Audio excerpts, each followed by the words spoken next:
let's talk about season 1 of Iron Fist. With this season, it's about 15 years ago, a private jet carrying a billionaire Rand family mysteriously crashed in the Himalayas. About 15-20 years later, Danny Rand, who is the lone survivor of the crash, returns to New York City as the immortal Iron Fist. After the crash, he was adopted by people from Colleen, the mythical lost city, where he is taught a magical fighting style. But when he comes back to the city, he finds out that things are not as they can be, as he is pretty much fighting crime as the Iron Fist and dealing with some drama too. Like with this season, it got a lot of negative reviews. Well, that's because the showrunner isn't a good showrunner.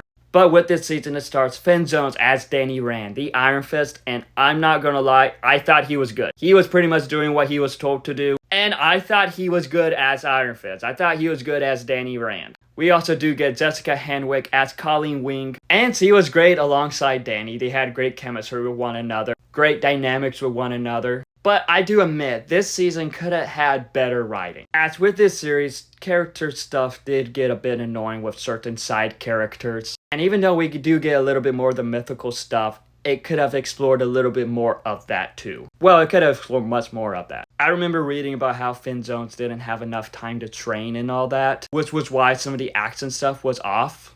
And I am not gonna lie, it just felt like that the people behind the scenes, like the producers, the creators and all that, just didn't really care for this series, didn't care for this season. It felt like that the actors were trying, but everyone else just didn't care. But I can't lie, I didn't find this season fully terrible. I thought it was just okay. It was a decent introduction to Danny Rand. The villain in it, for some reason, kind of reminded me of Norman Osborn, but he was okay. As we do get introduced to another side of the Hand too, which that was pretty interesting. And we do see it connect with Luke Cage and Daredevil, as it includes Rosario Dawson's Claire Temple. So seeing her alongside Danny and Colleen, it worked. Overall, Iron Fist Season 1 was definitely a season that could have been better. But with that, I blame the producers and people behind the scenes. But have you seen Season 1 of Iron Fist? If so, what are your thoughts on it? Let me know in the comments below and follow me for more.